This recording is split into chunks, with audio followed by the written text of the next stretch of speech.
Este es su noticiero TN5 Estelar con Renato Álvarez y Cristina Rodríguez. La Conferencia Episcopal de Honduras se pronunció este lunes ante la imparable ola de violencia que se ha intensificado y recrudecido los últimos días y que lamentablemente no hemos podido parar desde hace muchos años, al tiempo que llamó a las autoridades a reconsiderar la necesidad de cambiar las estrategias de seguridad porque no están dando los resultados esperados. En su mensaje, la Iglesia Católica se declaró enérgicamente en contra de todo tipo de violencia y de alteración del orden social.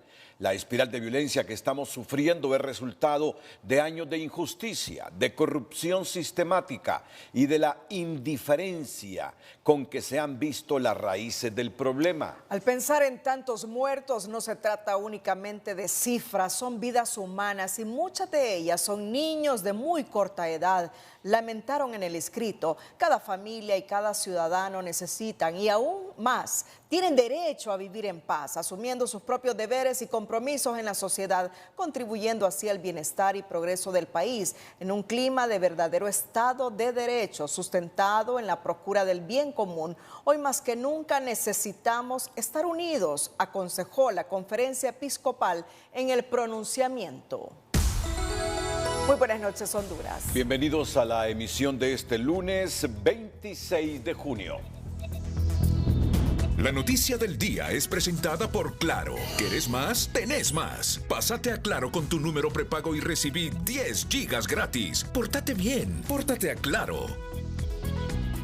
El llamado de la Conferencia Episcopal a redefinir las estrategias de seguridad ante los malos resultados es compartido por diversos sectores que consideran que se está reaccionando de forma coyuntural y se preguntan dónde está la inteligencia policial, al coincidir con el pensamiento del secretario de Transparencia, Edmundo Orellana, que cualquier giro en la seguridad debe pasar por la depuración policial. Cambiar las estrategias de seguridad en el país. Así fue el vehemente y contundente llamado que hizo este lunes la Conferencia Episcopal de Honduras a las autoridades gubernamentales ante la imparable ola de crímenes que a diario se registran en el país. Y hacemos un llamado a las autoridades competentes a reconsiderar y, si es necesario, cambiar las estrategias de seguridad en el país, porque una cosa es clara, no están dando los resultados esperados. El cambio de estrategia debe redirigirse porque las autoridades solo están actuando de forma reactiva, opina este entrevistado, quien además señala que no existe inteligencia policial ni un planteamiento claro para abordar la problemática. Vemos todavía que no hay personal capacitado, vemos que todavía no cuentan con las herramientas, no hay un 911 modernizado. Entonces, usted no puede pedir inteligencia cuando no tiene las herramientas claras, cuando no tiene el personal formado y capacitado. No puede pedir usted orden y control en un sistema penitenciario si su población o su policía penitenciaria no está capacitada para hacer una correcta administración del centro que está custodiando. Al respecto, el aún secretario de Transparencia opinó que sin una depuración en la policía, el Ministerio Público y la Corte Suprema de Justicia, la lucha contra la criminalidad no tendrá efecto, aspecto en el que coincide la Articulación Ciudadana, que advierte que sin depuración las órdenes salen de los más altos niveles del Estado. El gobierno de la República, que quiere dar pasos en firme para desarticular las redes criminales que siguen desangrando Honduras, tiene que pasar por desarticular todo ese andamiaje jurídico, las leyes que tanto la Maxi, expertos internacionales, el director de la UFERCO, el fiscal Luis Javier Santos, y nosotros desde la sociedad civil hemos venido reiterando que es necesario desarmar. De lo contrario, las órdenes van a salir de los más altos niveles de las instituciones del Estado. De su lado, este representante del partido de gobierno dice que todo se debe a la criminalidad penetrada desde hace años en el sistema de seguridad y liderada por élites que se oponen al gobierno de la actual presidenta. Tenemos un sistema de seguridad que está muy penetrado por el narcotráfico y el crimen organizado y dirigido desde las élites que se oponen al gobierno de la presidenta Xiomara, de tal manera que están instrumentalizando todos estos grupos que están bajo su poder para cometer crímenes como el que se ha cometido en Támara, ¿no? Y también la masacre de Cortés tiene una connotación para nosotros evidentemente política. Ante el panorama desolador, la Conferencia Episcopal señaló también en su pronunciamiento que la espiral de violencia es el resultado de años de injusticia, de corrupción sistemática y de la indiferencia con el que se ha visto las raíces del problema. La violencia recrudece la pobreza extrema y afecta a todos. Por ello, nadie puede quedarse indiferente, aconsejan los obispos hondureños. La noticia del día fue presentada por Claro. ¿Querés más? ¡Tenés más! Pásate a Claro con tu número prepago y recibí 10 gigas gratis. Pórtate bien, pórtate a Claro. Uno de los supuestos implicados en la masacre de la colonia Victoria de Choloma fue detenido este día en La Lima en la operación Candado, mientras que los cuerpos de las 13 víctimas del sábado ya fueron retirados de la morgue y velados en su mayoría bajo secretividad por temor. La Dirección Policial Antimaras y Pandillas capturó a uno de los presuntos hechores de la masacre de Choloma, alias Badface o El Tranquilo. Está plenamente identificado en el crimen de 13 personas en un billar de Choloma y otros hechos ocurridos en El Progreso, según el ministro de Seguridad. Se les indica como el supuesto responsable o uno de los supuestos responsables materiales de la muerte múltiple hace unos días en el municipio de Choloma. La detención del presunto sicario se llevó a cabo en la colonia Jerusalén de La Lima. Entre las evidencias decomisadas hay armas, droga y un chaleco de la Dipanco. Bueno, tenemos declaraciones testificales, tenemos indicios técnicos y tenemos indicios científicos que alias Badface está vinculado en estas dos muertes. La muerte del 6 de diciembre en El Progreso, 6 de junio, perdón, frente a un hotel y la muerte múltiple hace unos días en el municipio de Choloma. A 2 días de la masacre de 13 personas, en la colonia Victoria de Choloma se vive un ambiente de tensión y miedo. El billar permanece cerrado y en algunos velorios los familiares prefieren guardar silencio. Quienes esperan resultados son los empresarios que aplauden el toque de queda que inició anoche. Esto es un tema que ahuyenta la inversión al nivel nacional. Recordemos que los índices de inseguridad son temas que todos los inversionistas revisan antes de venir y estar en el país. Es un tema que afecta a todo el estado, afecta a todo el país y sin duda todo el mundo quiere que esta solución sea resuelta, ¿no?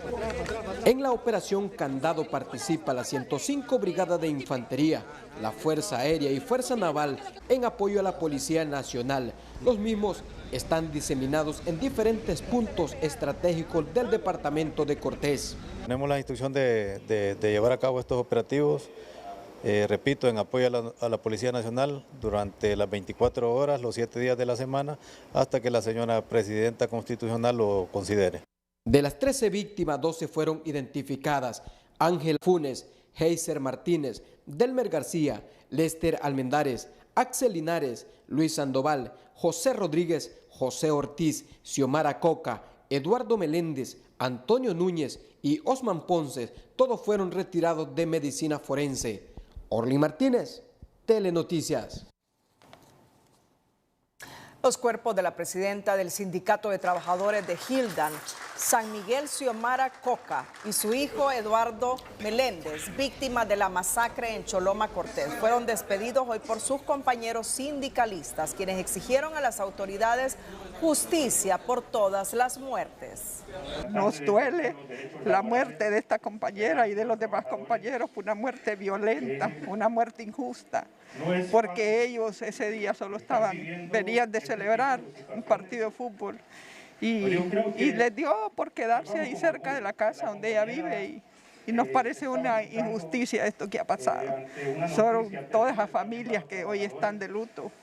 Realmente que es bien difícil, estamos en un país demasiado inseguro y necesitamos que tener seguridad, necesitamos que tener esa confianza que uno sale a las calles, que no esté expuesto a esto que pasa y pedir pues a los organismos de investigación que nos ayuden a que se haga justicia, porque son 4 líderes sindicales.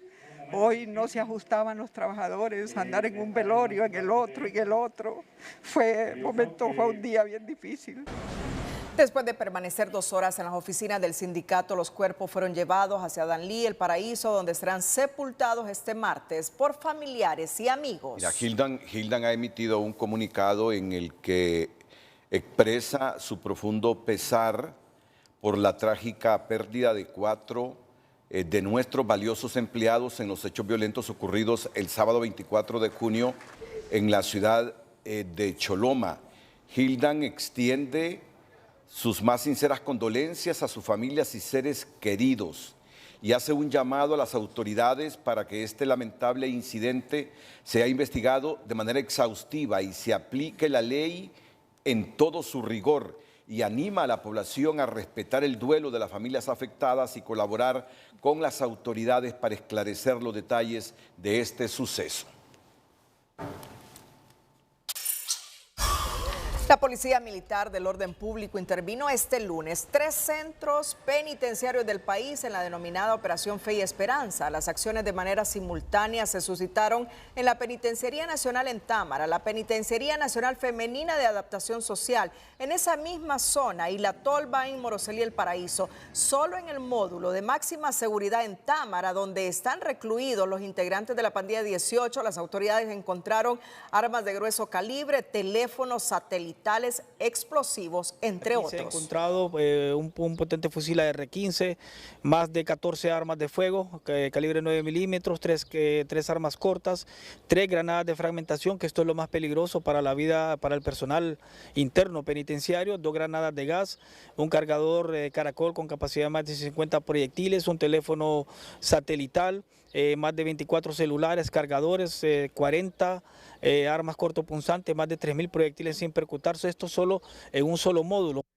La intervención en los demás centros penitenciarios se realizará de manera progresiva con el objetivo de recuperar la gobernabilidad en las cárceles más vulnerables y con fuerte complicidad del personal con los privados de libertad, explican las autoridades castrenses. Todo el pueblo hondureño tiene la respuesta. Todos tenemos la respuesta. ¿Quién puede ingresar un arma? Por el aire no se van solas, ni vuelan. Solo hay una manera de que ingresen. Y es a través del personal que labora aquí. Es increíble, es increíble. Estos son los módulos de máxima seguridad. Esto es lo más controlado de todo. Anteriormente, la administración de las cárceles estaba bajo la responsabilidad de la Policía Nacional. Las nuevas autoridades explicaron que la población penitenciaria en Honduras ya supera los 19 privados de libertad. Los invito a que contemplen estas imágenes del coronel Ramiro Fernando Muñoz, director de la Policía Militar del Orden Público. Justamente el día que estaban tomando ya posesión o trabajando en esta nueva delegación o mandato que les da el Estado para poner orden en las cárceles, de esta manera reaccionaba y enviaba este mensaje a todas las tropas de la Policía del Orden Público, a la Policía Militar del Orden Público. Padre, para el bien de esta Honduras que tanto tú amas y que tú creaste y que nos diste como país. Padre, y hoy, Padre, hacemos un pacto contigo. Ayúdanos a no corrompernos nunca más. Ayúdanos a no tocar dinero maldito de organizaciones criminales que con la sangre de nuestro pueblo compran autoridades y las hacen hacer las cosas a su favor. Padre, no más corrupción, no más colusión, no más dominio del mal, no más control del mal.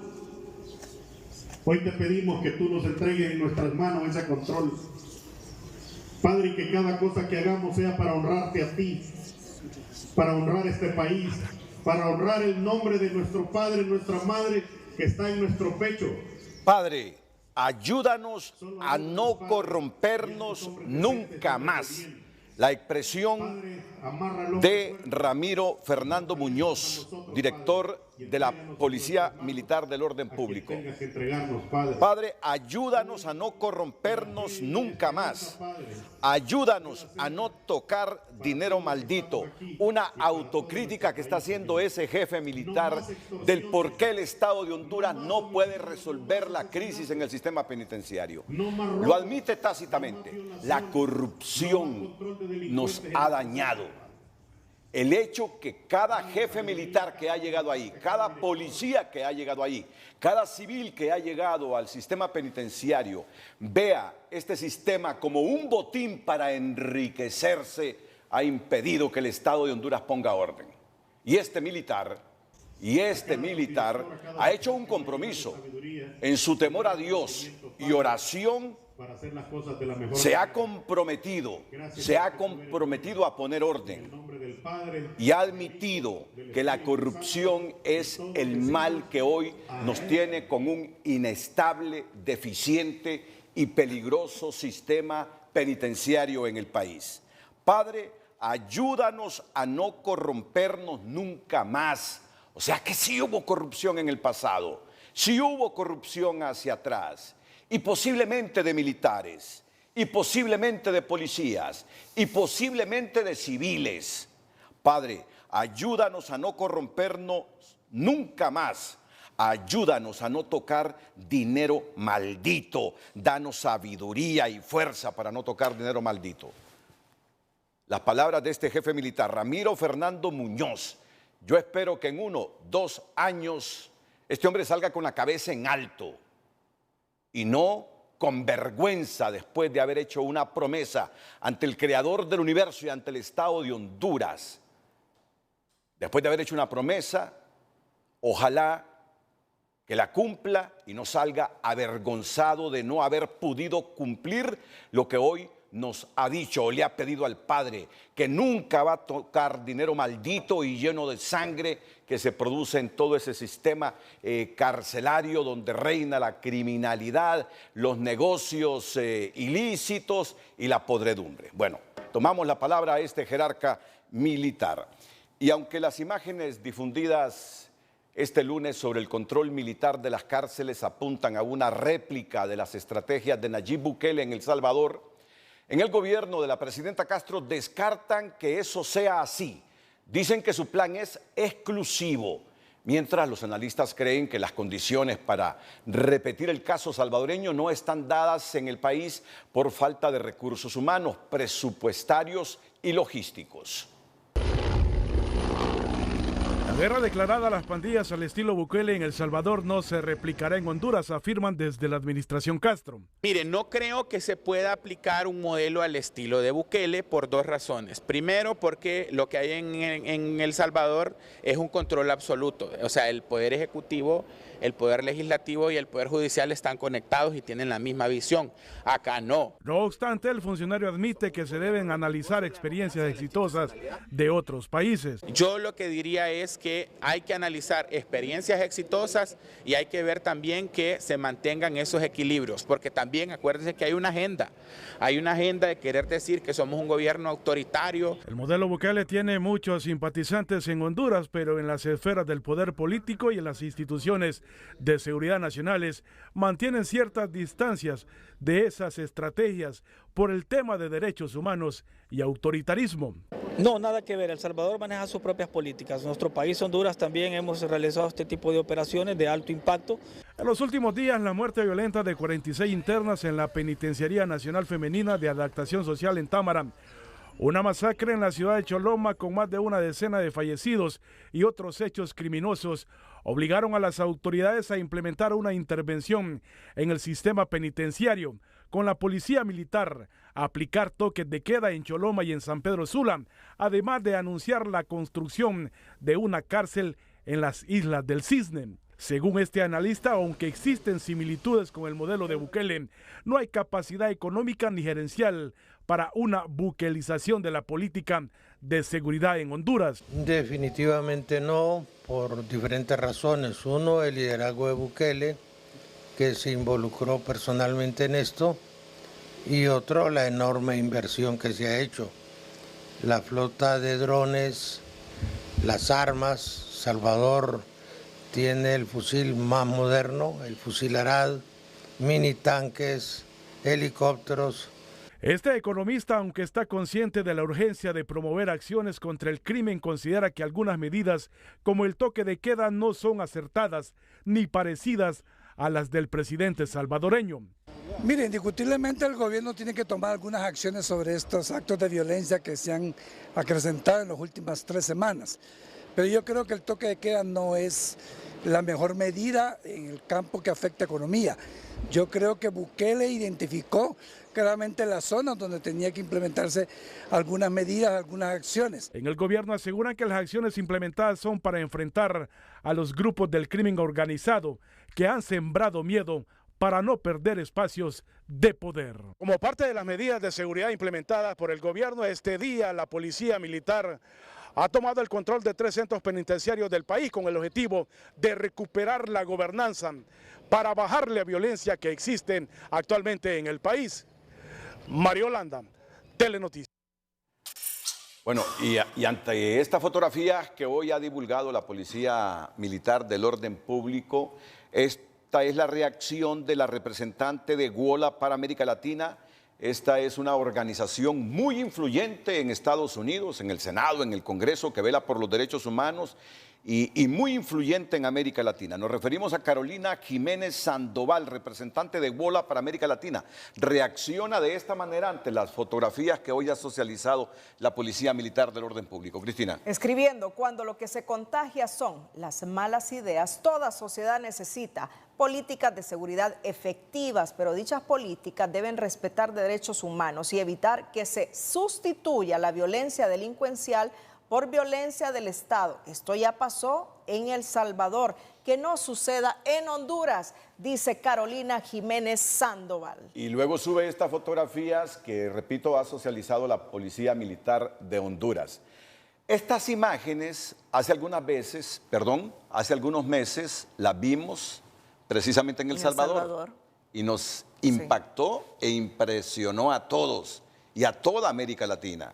Estas imágenes, pues bien, hoy la Policía Militar del Orden Público, en una actitud similar, exhibe estas fotografías y en la misma posición a los pandilleros y mareros que están capturados en un centro penal.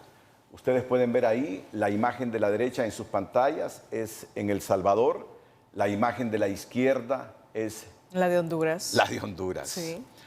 Por eso alguna gente habla que hemos entrado, sin quererlo o queriendo, en un proceso de buquelización de la seguridad en nuestro país. Es decir, aquí comenzamos con un estado de excepción de 45 días, que ya se ha ampliado 5 o 6 veces. Ya estamos acercándonos al 7º mes. Pero un estado de excepción simplemente para allanar en horas que no lo permite la ley, la vivienda donde se supone hay gente que ha cometido un ilícito y que la policía ande detrás de ellos para capturarlos. Entonces el estado de excepción derogó temporalmente esas limitaciones que tenía la autoridad para allanar a cualquier hora, para allanar las viviendas. Es decir, no las podías allanar después de las 6 de la tarde y solo hasta las 6 de la mañana. Pero ya con el estado de excepción la policía puede entrar a cualquier hora a esas viviendas. Para eso servía el estado de excepción. Pero ya a partir de ayer tenemos restricción en la locomoción en Choloma hasta las 9 de la noche. Ya los cholomenses están metidos en sus casas y hasta las 4 de la mañana. Y ya el 4 de julio viene lo mismo para una importantísima ciudad de Honduras que es San Pedro Sula. Estado de excepción y restricción en la locomoción de 9 de la noche hasta 4 de las mañanas. Pues el Estado no quiere admitir que hemos entrado a este proceso de buquelización por la imagen que tiene de autócrata Nayib Bukele y de violador de los derechos humanos.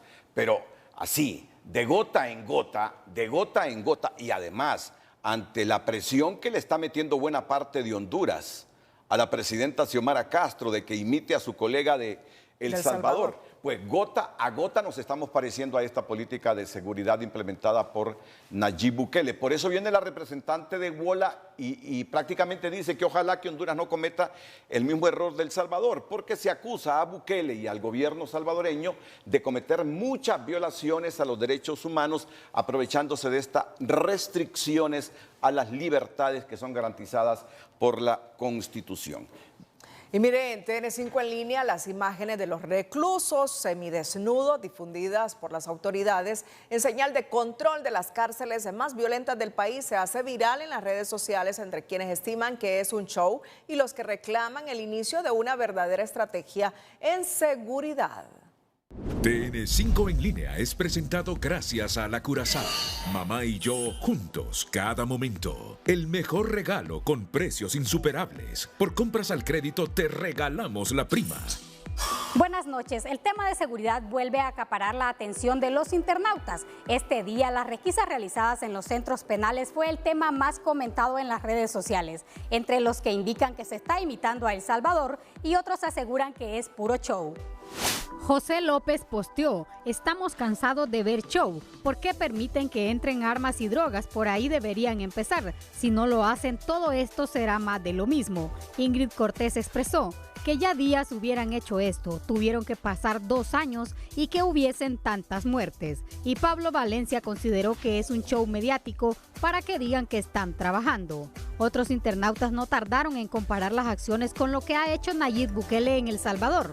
Ariel Contreras comentó: ya aprendieron del gobierno de El Salvador. De igual forma, Ivonne López afirmó que es el efecto Bukele, y otros como Agustín Larios aplaudieron el trabajo de la policía militar y pidieron que pongan orden. Y Nora Ortiz esperó que ojalá llegue el día que podamos salir sin miedo a las calles. La población también exigió a través de las redes sociales que las autoridades de seguridad expliquen cómo es que entran teléfonos celulares, armas de grueso calibre y explosivos a los centros penales. Buenas noches. TN5 en línea fue presentado gracias a La Curazao. Mamá y yo juntos cada momento. El mejor regalo con precios insuperables. Por compras al crédito te regalamos la prima. El jefe de la bancada del Partido Nacional, Tomás Zambrano, responsabilizó de manera directa al partido en el poder por la ola de criminalidad que asegura, después de tantos años con números a la baja de homicidios por cada 100.000 habitantes, vuelve a estar de rodillas frente al crimen organizado y común. Este gobierno de Libre el año pasado, cuando tomó posesión, sacó a las Fuerzas Armadas y Policía Militar de las calles, sacó a las Fuerzas Armadas y Policía Militar de los centros penales, y eso causó un baño de sangre. Tenemos políticas que han fracasado por el gobierno de Libre, y por ese fracaso y por ese baño de sangre de familias hondureñas han retomado las políticas que impulsamos los gobiernos anteriores. Zambrano también le recuerda al Partido Libre que ellos, cuando no eran gobierno, se opusieron a la policía militar y en su momento a declarar como terroristas a las maras y pandillas. Hoy, que ya no son oposición, afirma, no saben cómo gobernar porque no se prepararon. Y el tema de la inseguridad lo superó porque actuaron al inicio de su gestión con criterios políticos y sectarios, pero sobre todo con rencor ideológico, asegura. El anuncio del gobierno de enviar una iniciativa de ley para declarar como terroristas a las maras y pandillas tiene 2 problemas, pues ya existen 2 leyes en las cuales esta figura penal ya está contemplada para estos antisociales y son el Código Penal y la Ley contra el Terrorismo, le recuerdan al gobierno diputados y expertos. Entre las propuestas del actual gobierno para salirle al paso a la escalada criminal que sacude al país, el ministro de Seguridad, Gustavo Sánchez, adelanta una iniciativa de ley para castigar como terroristas a los miembros de maras y pandillas. Lo que se está planteando es precisamente que las estructuras criminales como tal, maras, pandillas o estructuras criminales independientes, sean enjuiciadas por esta tipología del delito. Pero desde el año 2017 las maras y pandillas, según la legislación hondureña, son consideradas organizaciones terroristas. De ahí la confusión de la iniciativa que ahora pretenden mandar al Congreso Nacional. Y obviamente el artículo 587 del vigente Código Penal dice que se consideran organizaciones terroristas todas aquellas constituidas de modo, ya sea de modo permanente o casual, constituida por 2 o más personas para cometer ciertos delitos, subvertir el orden. No se sabe si la nueva iniciativa pretende endurecer las penas o de plano dicen en la oposición. Las autoridades policiales no sabían que ya existe la calificación de terroristas para las maras y pandillas. Tanto en el Código Penal como así también en la Ley contra el Financiamiento del Terrorismo está claramente establecido que las maras y pandillas son tipificados como terroristas. Son 2 artículos diferentes en 2 leyes diferentes desde el 2017. Si ellos no lo sabían, es realmente increíble que no lo hayan sabido. Sin entrar en detalles, el oficialismo aclara que las medidas van contra el crimen organizado, pero también contra quienes desde la oscuridad pretenden derrocar al actual gobierno o provocar otro golpe de Estado. Ahora, lo que hay aquí es un intento de desestabilizar al gobierno. Esa es otra cosa. Si ellos lo que quieren es derrocar, si ellos lo que pretenden es hacer un ambiente para llevar a un golpe de Estado contra la presidenta, se equivocan. Aquí hay un partido y aquí hay un pueblo defendiendo este proyecto del Partido Libre. Hasta ahora la iniciativa de declarar por segunda vez a las maras y pandillas como organizaciones terroristas es una idea sin redacción y dirección de la autoridad policial que al parecer desconoce que ya existen 2 leyes con este calificativo, el Código Penal en su artículo 587 y la Ley contra el Financiamiento del Terrorismo. Insisten los expertos que para combatir el crimen organizado y el delito común no se necesita más legislación, sino más bien más acción y menos improvisación en la toma de decisiones. Ulises Aguirre, Telenoticias. Más adelante aquí en el noticiero Líder, declaran sin lugar 2 de los 12 recursos de inconstitucionalidad en contra de la amnistía política. Pero antes, un día como hoy, en el año 2000, se presentó en Londres el primer borrador del mapa del genoma humano. Un día como hoy es presentado por Banco Ficenza. Con Casa Plus queremos darte un porque sí a tu nueva casa. El 26 de junio del año 2000, científicos del Consorcio Público Internacional Proyecto Genoma Humano, dirigido por el genetista Eric Lander, presentaron el primer borrador del libro genético de la vida humana, el genoma humano. El llamado Proyecto del Genoma Humano era el resultado de 10 años de trabajo de unos 3.000 científicos de 20 institutos de 6 países del mundo. La comunidad científica logró importantes descubrimientos que fueron claves para descifrar el genoma humano. Se descubrió que los cromosomas son la base de la herencia. Se observó por primera vez la doble hélice de la ADN y se estableció el mecanismo biológico por el que las células leen la información contenida en los genes, calificado como uno de los hitos científicos más importantes de la historia. Un día como hoy fue presentado por Banco Ficenza, el experto en vivienda. En la sección de tecnología, Jennifer Girón nos explica por qué los carros eléctricos tendrán un papel trascendental en el ámbito de la movilidad. La sección de tecnología es presentada por Jet Stereo, expertos en televisores. Encuentra tu televisor ideal en Jet Stereo cuando quieras lo mejor. Según datos de la ONU, para el año 2050, más de 6.600 millones de personas van a estar viviendo en áreas urbanas. Y esto supondrá un gran reto para la movilidad. Es por ello que los autos eléctricos están llamados a jugar un papel importante en esto.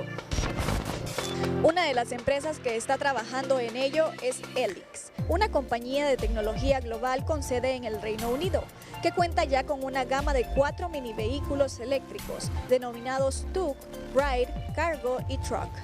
Las versiones Tuk y Ride están destinadas a convertirse en soluciones para el transporte urbano de pasajeros, reemplazando flotas antiguas y más contaminantes. Ambos vehículos pueden acomodar hasta 4 personas. Y las versiones Cargo y Truck son furgonetas y pickups, concebidas para empresas de sectores que requieren transportar carga un poco más pesada. El sueño de esta empresa es ser una solución completa para sustituir los autos actuales, que son más contaminantes, y esperan realizar las pruebas pilotos en Singapur, Oriente Medio, Norte de África y Sudamérica.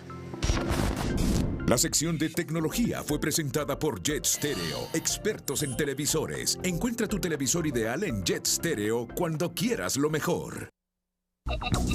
El precio del dólar y el euro es presentado por BAC Credomatic. Lo mejor pasa cuando ahorras en BAC. Puedes ganarte un Toyota Agya, una renovación para tu hogar o un año de vida resuelta.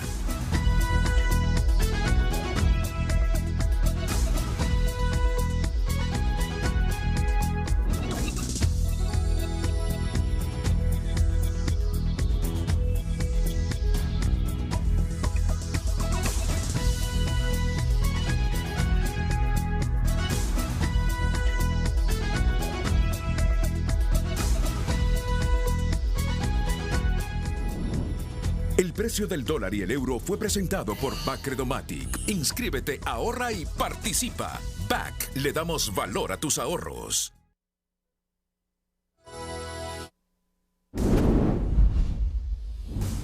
El precio del café es presentado por Dunkin'. Energízate con Dunkin'.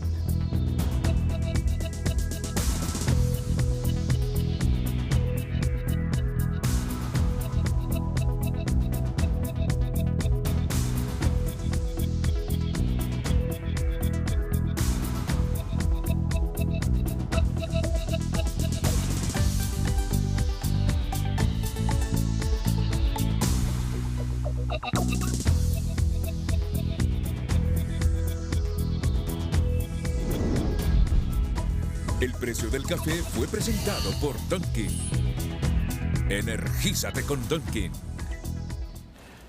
A partir de este lunes 26 y hasta el viernes 30 de junio, el Pleno de la Corte Suprema de Justicia instruye a tribunales de sentencia y juzgados de letras en materia penal de todo el país a abstenerse de realizar juicios y audiencias en las que se requiera presencia de los imputados cuando en dichas causas las personas privadas de libertad se encuentren recluidos en los centros penitenciarios nacionales de Támara, Francisco Morazán, El Porvenir, Siria, también en el departamento de Francisco Morazán, La Tolva, Moroselí, El Paraíso, El Pozo en Ilama, Santa Bárbara y la Penitenciaría Nacional Femenina de Adaptación Social. Se exceptúan las causas en que la prisión preventiva está próxima a su vencimiento, en cuyo caso sí deberá realizarse el juicio o la audiencia que ya esté señalada.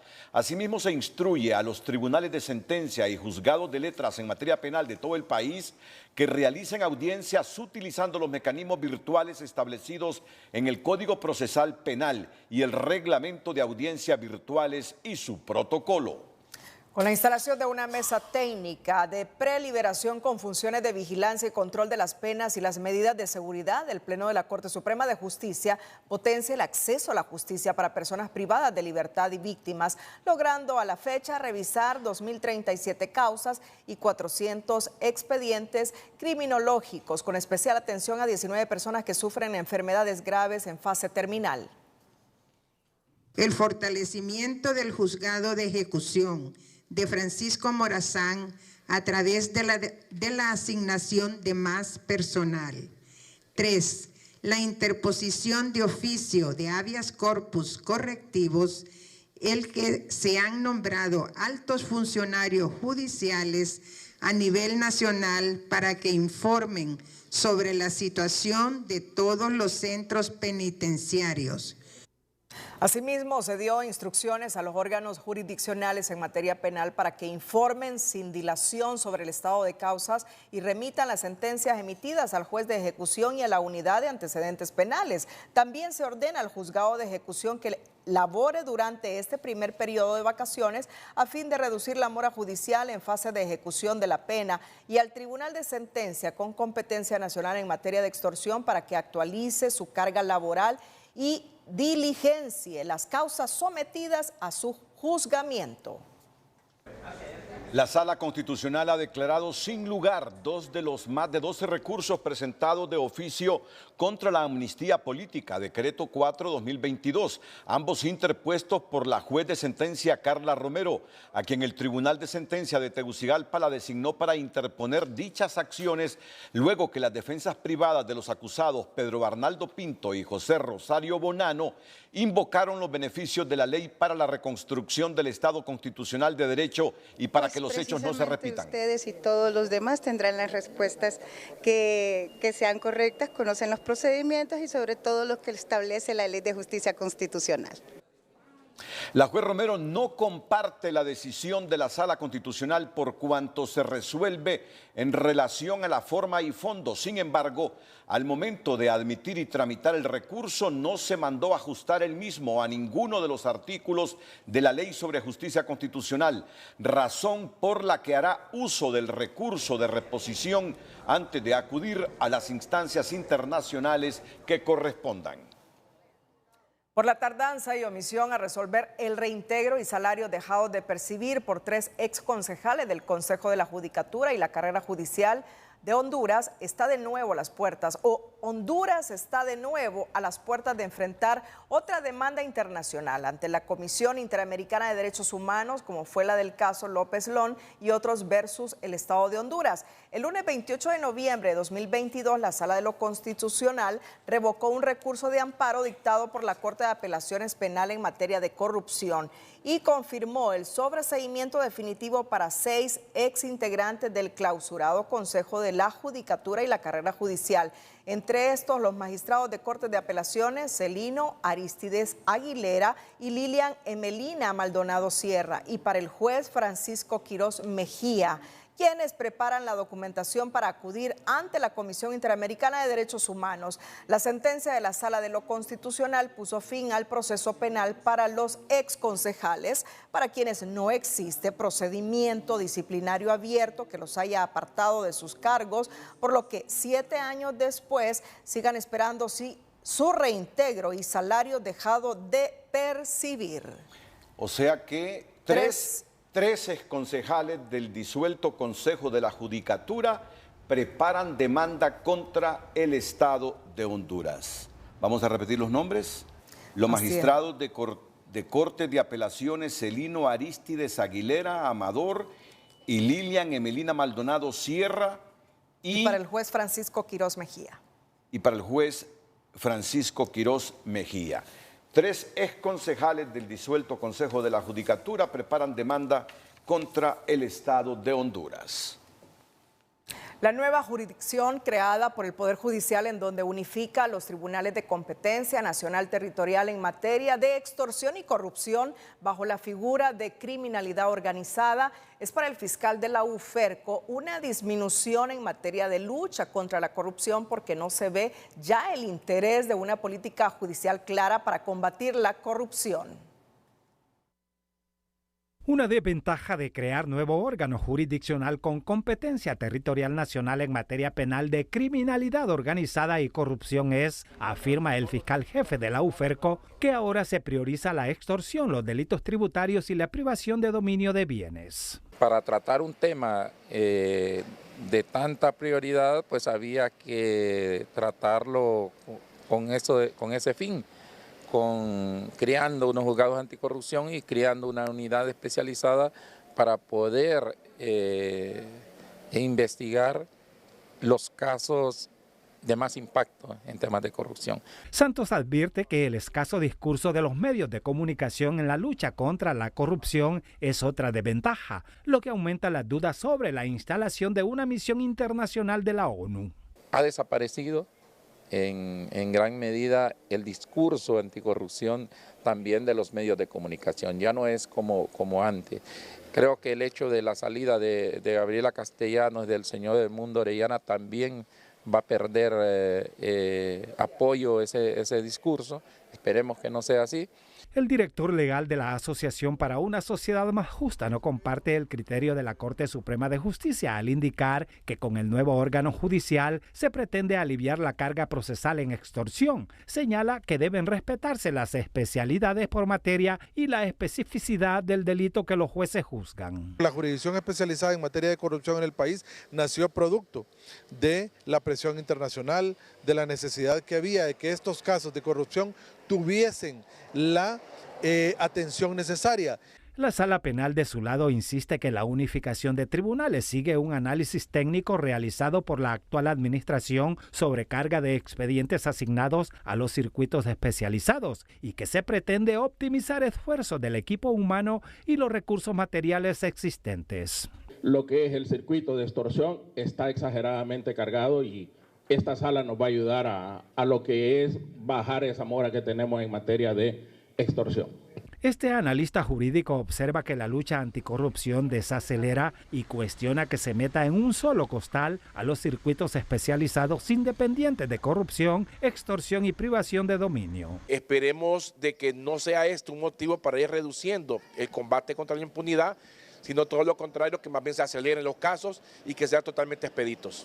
En relación a carga laboral, el análisis de la Sala Penal indica que la materia de extorsión tiene el 69%, 1.452 expedientes, criminalidad organizada el 28%, 586 expedientes, y la materia de corrupción el 3%, 57 expedientes. Vamos a una nueva pausa comercial. Cuando regresemos, al menos, yo sé que hay buenas noticias en Honduras, hay buenas noticias, solo que todo esto que estamos viviendo en las últimas semanas, porque se trata de la vida de las personas, y lo que hemos tenido es que se le ha quitado la vida a decenas de personas, pues estas noticias opacan a las buenas. Y entre las buenas está justamente que nos está diciendo la Secretaría de Energía que posiblemente entre el martes 27 de junio al domingo 2 de julio no tengamos interrupciones del fluido eléctrico, porque para esa semana habrá suficiente generación de energía. Que si se produce algún apagón, no va a ser por generación, sino por algún problema puntual. Mira. Pero una buena noticia, ¿no va a haber es una buena noticia esta? Claro que sí. Bueno, claro que sí. Pausa y volvemos. Con una planificación financiera personal puedes analizar tu situación económica actual. Y así te lo contamos en nuestra sección de Educación Financiera. Educación Financiera es presentado por Banpaís. Divide todas tus compras en cuotas 0% interés hasta 36 meses con tus tarjetas de crédito Banpaís. Conoce tu situación financiera. El primer paso para realizar una planificación financiera personal consiste en conocer tu situación financiera. Para esto, lo ideal es hacer un estado financiero personal. Analiza tu situación financiera. Con la información que sacaste de tu estado financiero, tienes que analizar tu situación económica personal. Por ejemplo, tu estado financiero personal puede reflejar que tus ingresos no son suficientes para cubrir tus gastos o que estás gastando mucho dinero en comida fuera o de recreación. Establece objetivos financieros. Después de analizar tu situación económica, no te preocupes, hay que tomar acción para mejorar la situación. Ahora tienes que establecer los objetivos financieros. Primero tienes que hacer tus objetivos generales. Estos te van a servir de guía para hacer objetivos específicos. Educación Financiera fue presentada por Banpaís. Divide todas tus compras en cuotas 0% interés hasta 36 meses con tus tarjetas de crédito Banpaís. El jueves pasado, desde un taxi en movimiento, un individuo disparó en reiteradas ocasiones contra las instalaciones físicas del restaurante de mariscos Tony's Mar en la capital.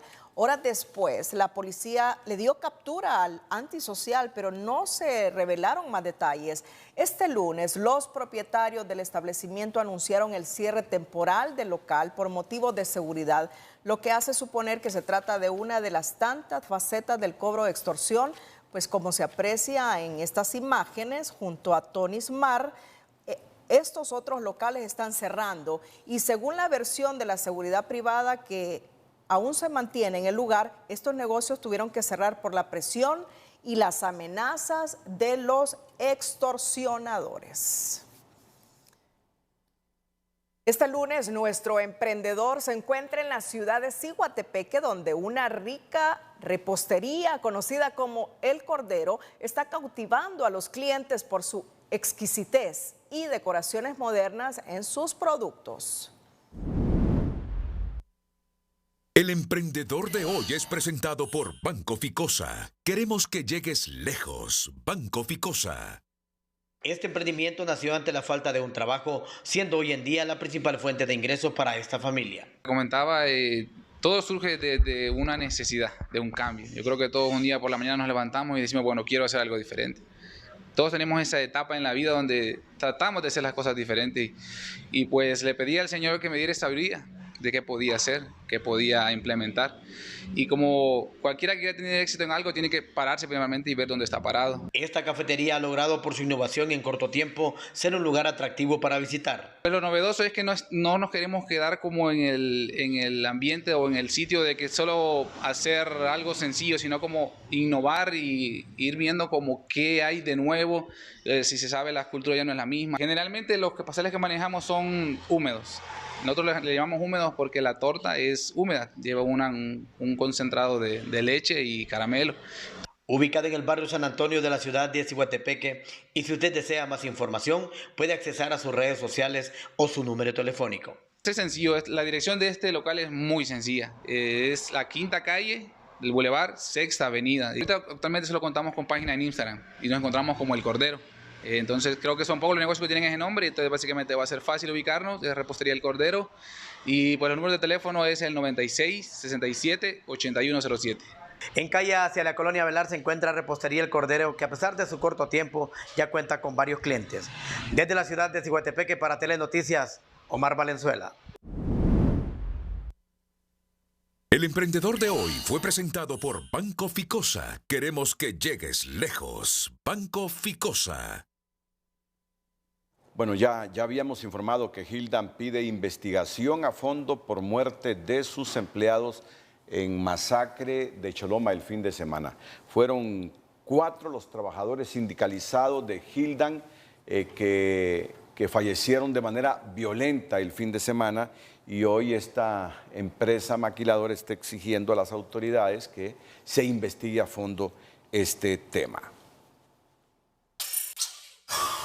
En el primer trimestre de este año 2023 se registró una caída de 0.2% en la actividad económica en comparación a lo observado en el último trimestre de 2022, principalmente por la menor producción en la maquila, la intermediación financiera y la construcción, reportó el Banco Central de Honduras, lo que es preocupante según la Gerencia de Política Económica del Consejo Hondureño de la Empresa Privada, al asegurar que las cifras confirman la desaceleración de la economía. El COEP reitera que siempre ha propuesto un diálogo al gobierno para buscar juntos las mejores alternativas y con esto beneficiar los que menos tienen. Asimismo, recalcan que la empresa privada es el motor de la economía y que la situación se puede empeorar por los apagones de energía, la sequía, las invasiones a propiedades productivas, el cierre de plantas maquiladoras y la pérdida de empleos. La economía registra leve caída y el COEP propone aunar esfuerzos para encontrar nuevas alternativas. Las exportaciones de la maquila han caído también un 20% en lo que va del año, principalmente por la desaceleración económica de los Estados Unidos y la falta de competitividad en Honduras, dejando pérdida de miles de empleos en el país, informó el gerente regional de la Asociación Hondureña de Maquiladores. Las exportaciones han caído en alrededor de 20% y Nicaragua ha caído en 9%. Pero hay que resaltar eso de que está cayendo menos Nicaragua. El Salvador ha caído en alrededor del 15%. Ahora, obviamente esa contracción tiene mucho que ver con la contracción en la demanda del mercado americano. Sin embargo, también hay que resaltar el hecho de que el país ya no es competitivo. Matamoros detalló que Honduras debe mostrar avances en temas como la seguridad jurídica, la seguridad ciudadana, resolver la crisis de energía y simplificar la tramitología para tener un clima de negocios atractivo a la inversión. Y la inseguridad por la violencia y la criminalidad en el país comienza a desplazar otras prioridades como la de los apagones de energía y la inseguridad alimentaria por sequía, opinan los expertos, que prevén que todos estos hechos impactan en la inversión y atracción de capitales, proyectando para la segunda mitad del año una posible caída en la inversión. Economía Hoy es presentada por Banco de Occidente. Sueñe, planifique y ahorre. Hágalo en grande con Banco de Occidente. En Honduras las prioridades cambian dependiendo del momento o el tipo de crisis y la de inseguridad ciudadana siempre desplaza a otras emergencias como la alimentaria, la de salud o la de energía, explica este académico. Darle atención y prioridad al tema de seguridad significa desatender algunos otros sectores que también son importantes, pero se debe hacer una lista y en esa lista en este momento aparece la inseguridad como el principal problema del país, sin descuidar esos otros factores, ¿verdad? Sobre todo la salud, educación, un manejo eficiente del presupuesto. La seguridad le sale cara al país, ya que cada vez se destina más presupuesto sin tener los resultados esperados. Esto indica que las cosas no se están haciendo bien y se tienen que exigir los resultados, reconoce el asesor en el tema de presupuesto del Congreso Nacional, Claudio Salgado. La seguridad es cara en cualquier país y en nuestro país los escudos son escasos y obviamente destinar 10.000, 11.000 millones a seguridad y que no se vean los resultados, entonces yo creo que sí, creo que no estamos actuando bien. Yo creo que se deben de pedir resultados a estas instituciones operadoras de justicia. A medida que no se superan los problemas sociales y económicos de los hondureños, la problemática de seguridad, la corrupción y la crisis energética ahuyentan la inversión extranjera del país. El inversionista, al ver este tipo de situaciones, ellos están al tanto de cada uno de los países donde quieren invertir. Entonces, ¿qué dicen? No nos podemos ir a ese país porque es demasiado riesgo. Y lo que menos quiere asumir un inversionista es el riesgo. Entonces, por lo tanto, consideramos que en el próximo semestre las inversiones de Honduras se van a ver disminuidas a nivel internacional. Los expertos recomiendan al gobierno atacar la corrupción en todas las áreas, invertir más en la sociedad y ejecutar el presupuesto con eficiencia y agilidad en proyectos de desarrollo, porque solo así se reducirán los índices de pobreza y desempleo en el país.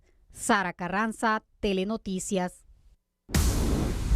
Economía Hoy fue presentada por Banco de Occidente. Goce del respaldo, la confianza y la seguridad financiera que necesita. Bueno, y esta es la noticia que compartíamos con Cristina hace algunos minutos y que decíamos que en medio de tanta noticia que desanima y afecta y que entristece, hay noticias buenas. Nos dice la NE que durante la semana del martes 20 al lunes 26 de junio, o sea, hasta hoy inclusive, ¿verdad?, no se reportó déficit de generación de energía eléctrica a nivel nacional, como resultado de bajas temperaturas, producto de las lluvias dispersas, mayor generación de energía eólica y el leve incremento en los embalses hídricos. O sea que en los últimos 6 días no hemos tenido déficit de generación. De energía, sí.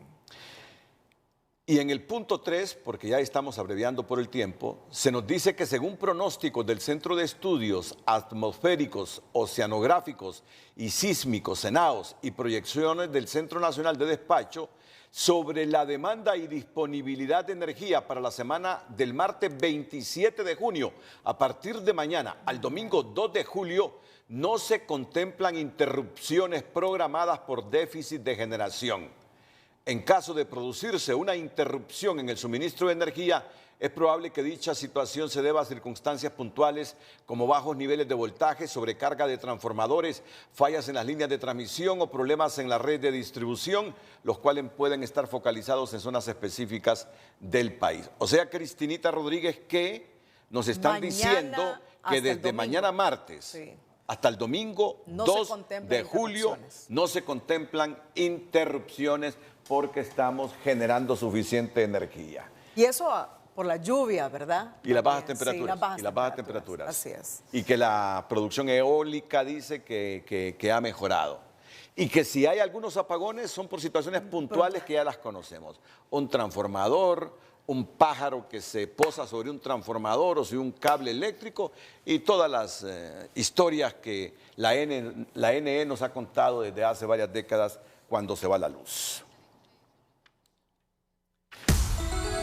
Cuando regresemos con el noticiero líder, mañana vence el plazo para postularse a la Fiscalía General y Fiscalía General Adjunta.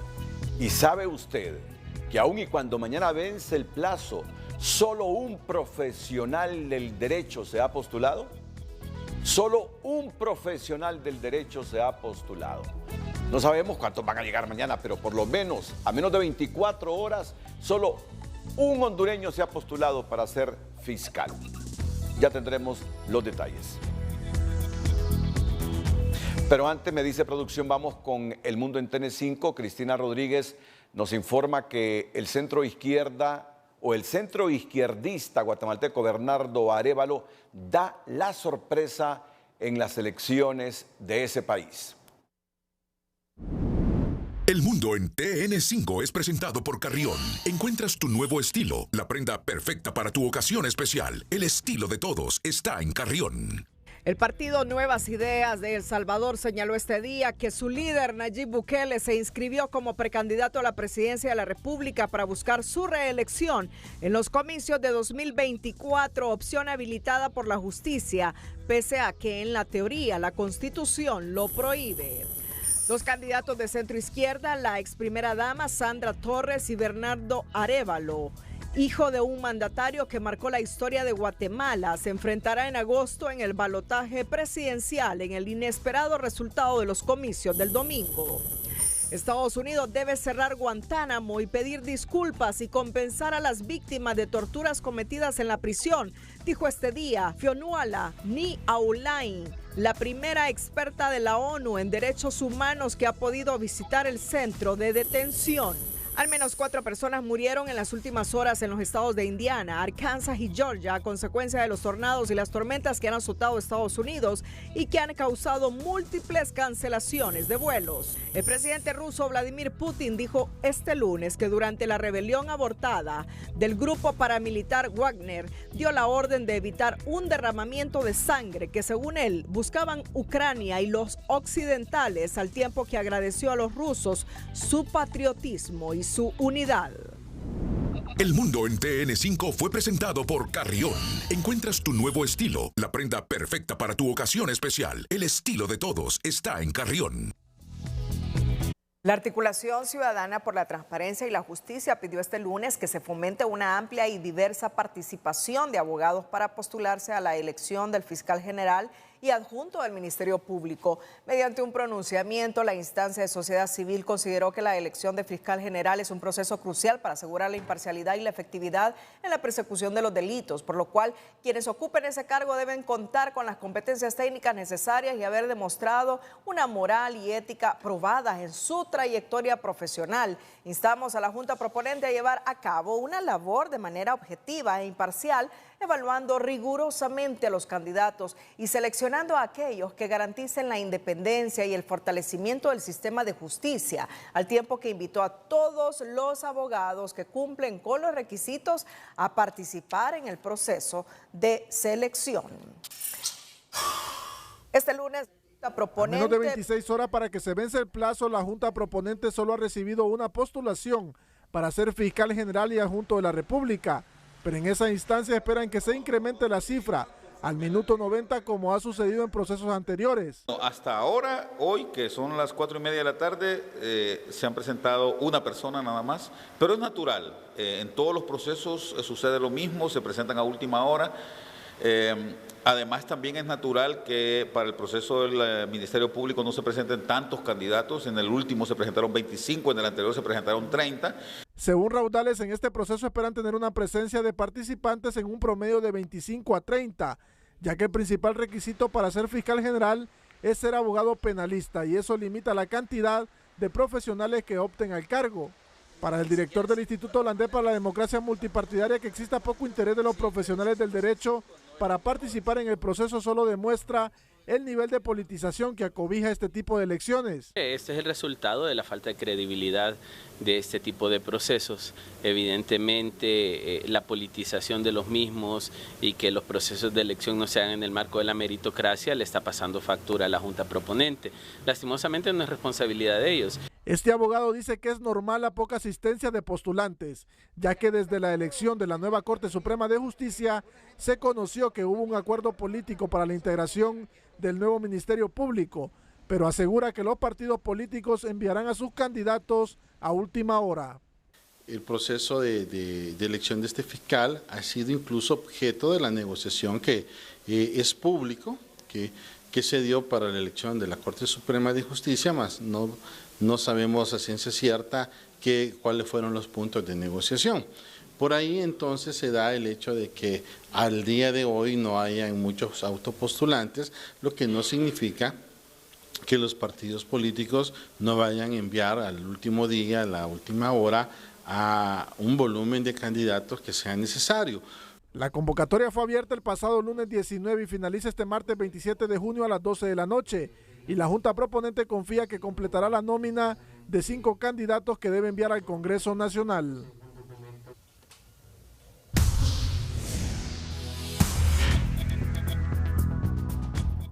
Hola, ¿qué tal? Feliz noche para todos. Estas imágenes con las cuales vamos a iniciar corresponden a la capital de la República. Fuerte actividad lluviosa en esta jornada son los remanentes de la tormenta tropical Bret, que perdió fuerza, perdió su centro y se convirtió en una onda abierta que está cruzando sobre nuestro territorio, ingresó por la región oriental y se está moviendo, así se va desplazando, dejando fuerte actividad lluviosa. Y esto va a continuar para la próxima jornada. Mientras la onda se mueve en complicidad con la zona intertropical de convergencia, hay fenómenos también que se están fortaleciendo en el Pacífico y mantendrán picos altos de la zona intertropical para esta jornada de martes, por lo que toda esta zonas moradas que ustedes ven es justamente agua precipitable que estará cayendo en diferentes partes del país para esta jornada de martes. De hecho, diferentes mapas nos están ilustrando justamente cómo asciende humedad desde el Pacífico, cómo llega desde el Caribe y nos crea inestabilidad en todo el territorio hondureño y el resto de la región. Estos puntos en grises es donde más esperamos precipitación, el nororiente y noroccidente para esta próxima jornada, sin descartar algunos chubascos todavía aquí en las zonas del centro. De hecho, las temperaturas tienden a descender. En la costa norte se presentarán 29 grados, la costa sur también 29 grados, aquí en el centro estaremos con máximas de 25, en el occidente una condición similar, lo mismo en la región oriental. Y cierro con esto, la ONU califica de patética la respuesta política y empresarial al cambio climático. Vamos al desastre. Y esto es porque los gobiernos están que no actúan y la empresa privada sigue consumiendo el capital natural que nos pertenece a todos y no compensa absolutamente nada. Cuídense mucho, siempre les queremos como televidentes, sino como noticia. Que la pasen bien.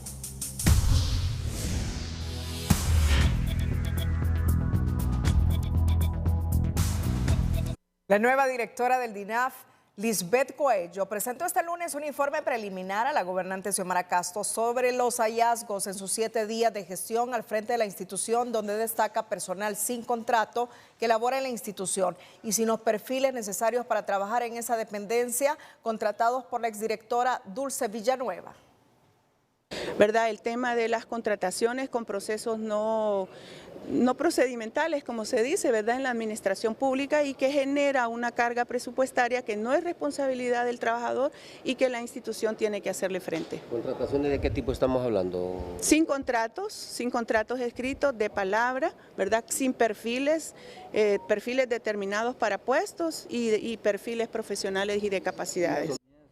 Dijo que el próximo viernes presentará un informe completo a la gobernante y un plan para realizar una reingeniería en la Dirección de la Niñez, Adolescencia y Familia, institución responsable de velar por el bienestar de los menores. El ministro de Educación, Daniel Esponda, sigue generando polémica al sumarse a la presión de los grupos interesados en impedir que la presidenta Castro sancione y publique la Ley Integral de Prevención al Embarazo en Adolescentes, al destruir unas guías de educación sexual que nada tienen que ver con la ley, pero le permite ganar tiempo para convocar este jueves a sectores interesados para conocer las nuevas alternativas de educación sexual para prevenir el embarazo en los adolescentes. El titular de Educación, Daniel Esponda, aumenta la polémica en torno a la Ley Integral de Prevención al Embarazo Adolescente. El funcionario trae a la palestra pública guías de inclusión de género creadas en 2018 y genera confusión al relacionarlas a la educación sexual que se busca aprobar en Honduras. Esto nada tiene que ver con la Ley de Educación Sexual. La orientación sexual dista de lo que es educación sexual. Y repito, esta ley es exclusivamente importante para proveer educación integral sobre la sexualidad y ello para reducir el número de embarazos prematuros en adolescentes. La postura de Esponda asume un tinte político, asegura este experto en la materia educativa. No hay que polarizar el tema, no hay que politizar este tema, poner a un sector que está a favor y otro sector que está en contra y que luego yo también por estar a favor o por estar en contra voy a ganar algún crédito político, me parece un poco irresponsable. Una posición que presiona a su mismo gobierno para que la ley de educación sexual no sea sancionada. Él como funcionario está en la obligación de escuchar a ambas partes. Por otra parte, también entendemos que lo más preciado que una madre o que un padre pueden tener son sus hijos. Entonces entendemos el temor, solo que es un temor completamente infundado. La Iglesia, las asociaciones de padres de familia y algunos grupos conservadores califican de sospechoso el distanciamiento entre Esponda y las promesas de educación sexual integral hechas por la presidenta Castro. Que es sospechoso, recuerde que él lógicamente está sujeto a las directrices de una ideología política y que también de alguna manera esta ideología de género tiene que ver con presiones a nivel de organismos internacionales y de la izquierda radical latinoamericana. Para este jueves, las autoridades en la Secretaría de Educación han convocado a los diferentes grupos o sectores interesados en conocer la forma en que se impartirá educación sexual para prevenir embarazos adolescentes. Carlos Soto, Telenoticias. Los deportes son presentados por Cemento Bijao. Los macizos resuelven con Bijao, cemento preferido por los macizos.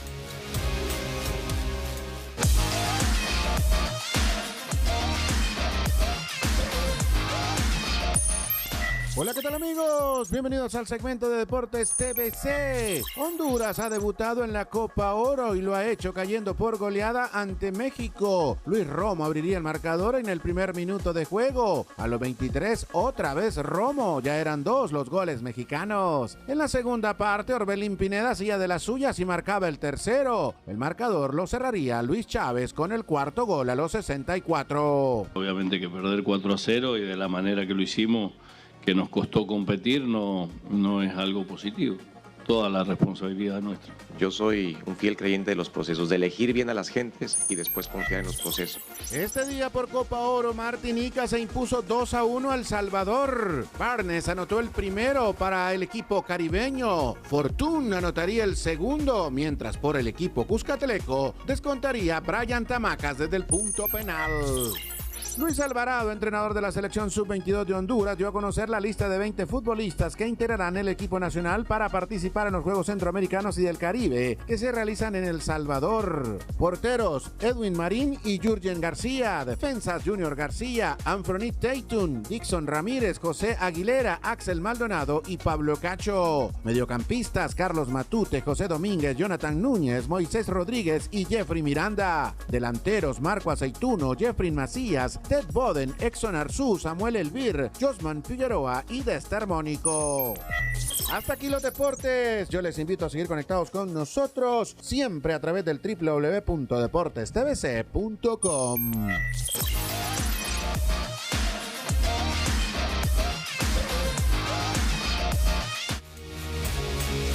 Los deportes fueron presentados por Cemento Bijao. Los macizos resuelven con Bijao, cemento preferido por los macizos.